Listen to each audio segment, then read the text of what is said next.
Thank you. Tim Loughton.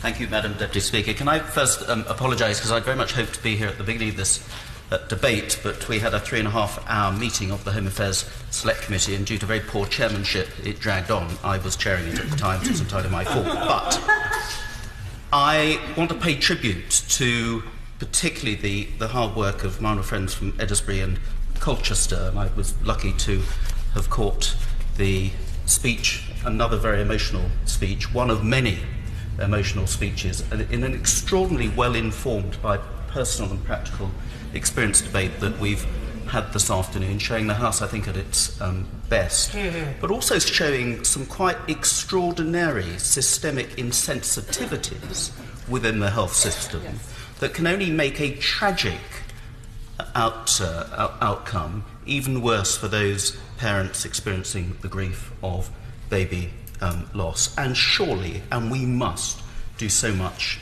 better. This is a big and a partly hidden problem. The rates of pre, peri and post-natal mortality in this country are appalling and shameful. We rank for stillbirths 33 out of 35 developed nations in the world. 1 in every 200 babies dies from as a result of stillbirth in the UK. 15 times the rate of mortality for cot deaths, an area where we have made huge progress, but also worrying if one looks at the statistics, and we've had many statistics, so I won't quote more, but there is a 25% variance between those mortality rates in different parts of the country, and that is a cause for great concern in itself. We need to be doing better as a nation, but certainly we need to be doing much better for certain parts of the country that do not deserve to be lagging behind so far in the progress that has been made in other parts of the country. Now, it's down to a whole host of reasons that we've heard here. There's poor monitoring, there's patchy monitoring during pregnancy. There are in parts of the country shortages of midwives, certainly specialist midwives, but at the end of the day 4.9 out of every 1,000 live births are stillborn, and that figure must come down because it's stayed stubbornly high for too many years. So I welcomed the pledge from the Secretary of State for Health earlier in this year in March, when he pledged that we would seek to halve the number of maternal and baby deaths by 2030, which, if successful, would save some 1,500 more lives every year. I welcome the progress that's been made in giving out information and the advice leaflets that have been produced to give to all expectant mothers by week 24. That's too late. And for reasons I'll come on to in a minute, it's particularly too late, and we need to do better. I pay tribute to the work that's been done on smoking. That's come up as again a cause of serious baby loss events. It's attributed to 2,200 preterm births, to 5,000 miscarriages and 300 perinatal deaths by a self-induced poison of smoking, and smoking excessively in too many cases during pregnancy. There's been progress. My honourable friend from Congleton mentioned this on fetal alcohol spectrum disorder, and the all-party group, which she and I think serve as officers, produced a report on this recently, and we've been visiting hospitals with the charity that promotes this subject to give clearer and better advice and higher profile advice to women about what is acceptable and potentially harmful about the use of alcohol during pregnancy as well. So progress has been made there, but a lot more needs to be made. And I contrast the lack of progress on baby loss with the great progress that's been made on deaths through cot deaths, and a very high-profile campaign some decades ago now, and that had a huge and very quick effect. Now, the brief we've had from Together for Short Lives mentions the appalling figures on bereavement support, and we've heard that 17% of CCGs do not commission bereavement support, that 68% of local authorities do not commission bereavement support. It's not something that just happens when you're in a medical environment. It happens when you're at home, when you may be coming to contact with other council services and others. It just doesn't happen in 2/3 of local authorities. But there's also the psychological and bereavement support in neonatal services, or rather the lack of it. And the Bliss figures show that 41% of neonatal units said that parents have no access to a trained mental health worker. 30% of neonatal units said that parents have no access to any psychological support at all, and 1/3 of neonatal intensive care units, which look after the smallest and sickest babies, said their parents have no access to a trained mental health worker. This isn't just about a bit of tea and sympathy from untrained bereavement support. This is about ongoing trauma. We've heard from my old friend, the member for Colchester, for whom this tragedy happened many years ago, that it's still there. Yeah. This is not something that leaves you, that you grow out of, that simply when you leave the hospital or when you have, fortunately, a healthy baby, that this disappears. It doesn't. And people deal with it in different ways, with different successes or not. And those counselling services need to be available. The figures for perinatal mental illness are appalling in this country. 1 in 6 women will suffer from some form of perinatal mental illness. Those are the women who are fortunate enough to go through a healthy baby birth, and we all know the impact that that will have on attachment dysfunction with that child, and all the problems that child growing up without a proper, good quality attachment with his or her primary carer. And we know the cost of not getting that right, as our report from the 1001 Critical Days All-Party Group has said, is £23 billion in each and every year. So it is a hugely false economy financially, let alone socially, not to be doing more about this at those very early stages. There are many charities, and we've heard some good examples of charities that step in and help on this front, particularly with that after support. And as my honourable friend mentioned earlier as well from Broxtowe, this isn't just down to the NHS. So there's a very good charity that's approached me recently called the Aching Arms Charity, which provides free comfort bears to bereaved parents to support their mental health and healing after the loss of a baby during pregnancy, birth or soon after. But significantly, the bears that they give out are a gift from another family who has experienced the loss of a baby, so the parents receiving the bear know that they are not alone, and each bear has a label attached with information about the charity, with signposts to other charities where bereaved families can seek support that is relevant to them. Thank goodness there are charities doing work like this, but frankly it shouldn't be down to them to be relied upon to produce some pretty basic, essential health and social welfare care to mums and dads at a particularly vulnerable point in their lives. Now, I just want to major on, and I thought I was going to be upstaged by my honourable friend, the member for Congleton, by resurrecting my private member's bill, the registration of stillbirths bill, which I launched in this House on the 14th of January 2014 with cross-party support. And I just want to reheat some of its contents there, because it hasn't come into law, surprise, surprise, for a private member's bill, but it is just as essential, and I think much of the evidence we've had here today shows why this is something we could do without advances in medical science, without huge costs, but could have a huge impact on giving some comfort and some closure to the many thousands of our constituencies who go through some of the experiences that we've heard about earlier today. So I brought in a private members bill in 2014, which would have amended the Births and Deaths Registration Act of 1953 to provide that parents may register the death of a child stillborn before the threshold of 24 weeks gestation. Arbitrary, 24 weeks.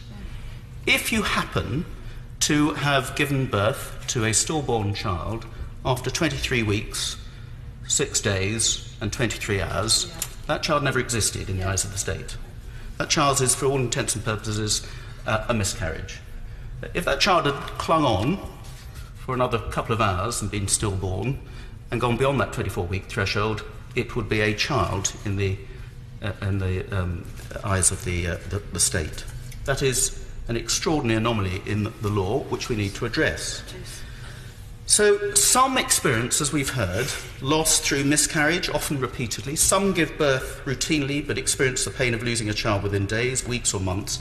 And some go through all the trials and tribulations and highs and lows of pregnancy only to give birth to a stillborn child. And that's the target of my bill, to help those parents. Now, we've heard of the problems that we still have, but I think the situation is made worse for those parents who have stillborn children before 24 weeks, because, as I said, of that arbitrary figure of 24 weeks. And because of it, there are no central records of exactly how many babies are born in that way, so they do not form part of the perinatal mortality figure. So actually the position we've been talking about in stillbirth is even worse than we appreciate, because of those born before 24 weeks. Now, without wishing in any way to downplay the importance and pain of a miscarriage, particularly for new parents struggling to have their first child, those experiences are different. And that was brought home to me most starkly by the story of a constituent of mine, Hayley, who came to see me back in 2013 campaigning for the change in the law that I then took up. Hayley was pregnant, and for nearly 20 weeks she carried the child of her and her partner Fraser. She felt the baby kicking. She went through all the other ups and downs of a first-time pregnancy. But sadly, after around 19 weeks, something went wrong, and Hayley and Fraser's baby died unborn. It wasn't a miscarriage, and the following week Hayley had to go through the pain of giving birth to a baby that she knew was no longer alive. She had to take powerful drugs to induce the pregnancy. She experienced contractions.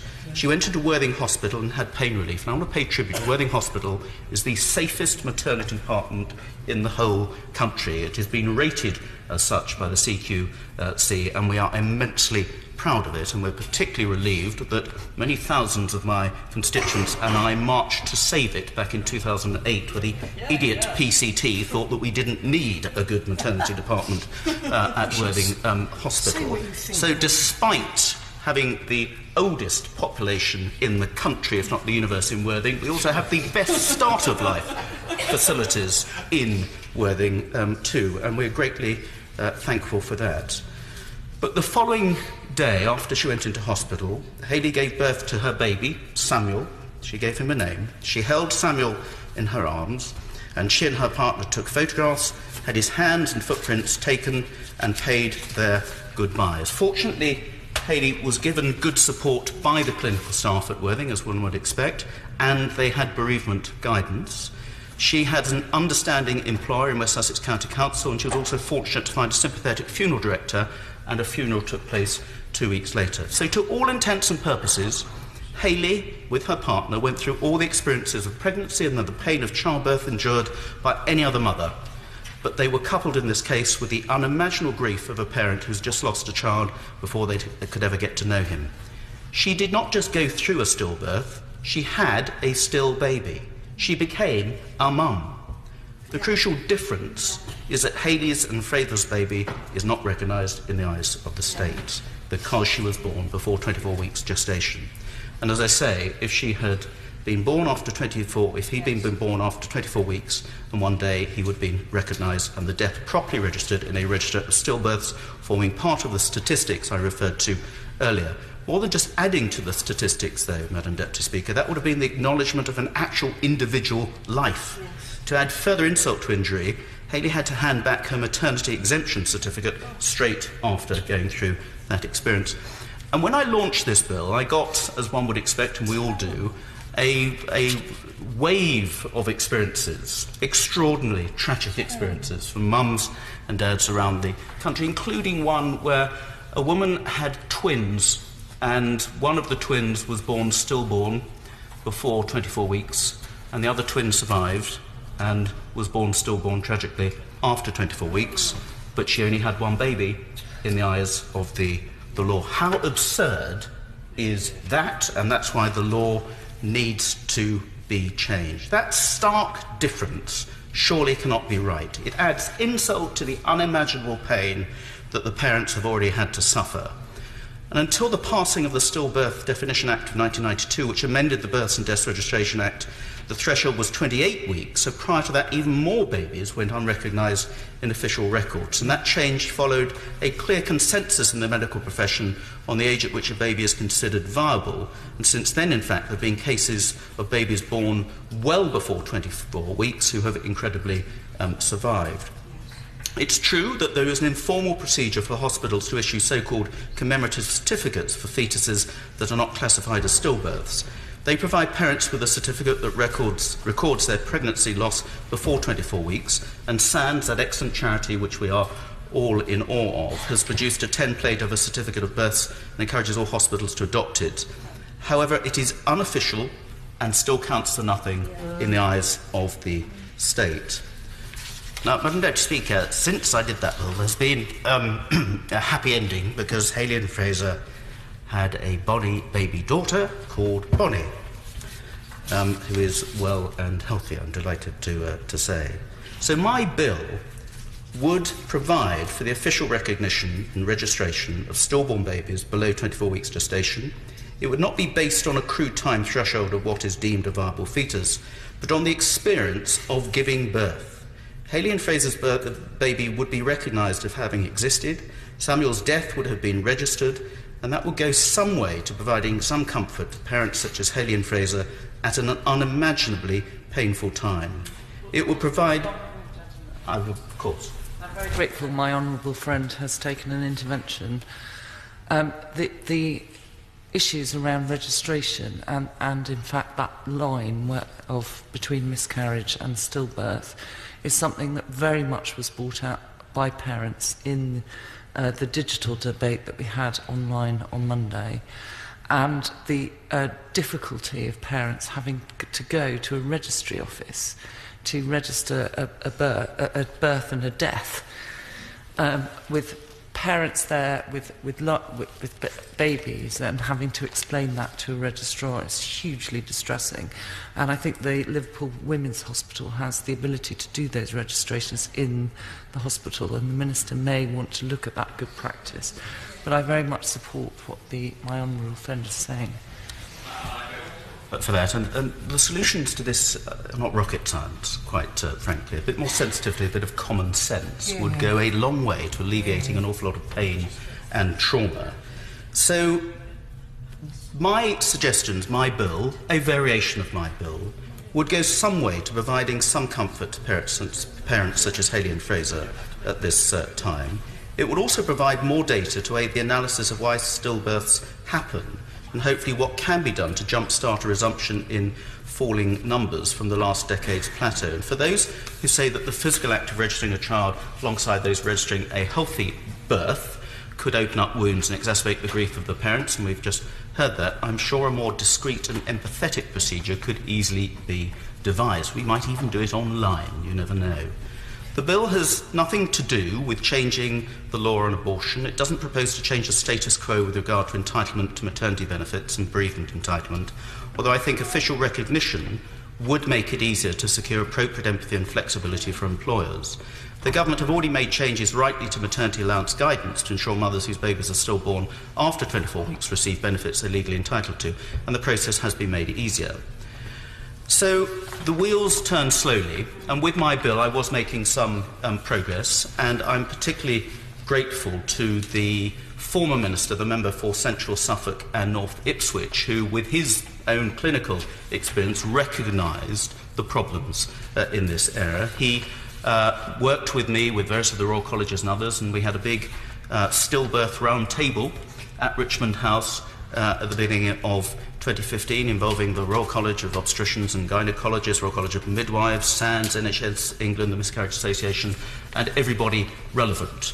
And I think we found a way ahead, because this is a hugely complex area, not easy to solve. But a new law came in New South Wales in Australia, where they issued a formal recognition of loss certificate in such circumstances, which did have official status. And if perhaps we could investigate something like that, then we could get back on track with this problem. So this is something that shouldn't happen. This is something that medical technology and innovation is not required to solve. It's something that will not be subject to the restraints, constraints of funding we may have or not within the National Health Service. It's just a bit of common sense admin, but a really important bit of common sense admin for somebody who's had to go through that traumatic experience. So, in paying tribute to the extraordinary testimonies we've had today by people far more expert and who've had far more first-hand experience, which mercifully I've not had to, could I just gently ask the Minister if he will put this back on the agenda as part of improving the whole issue of baby loss, because I think we could do an awful lot of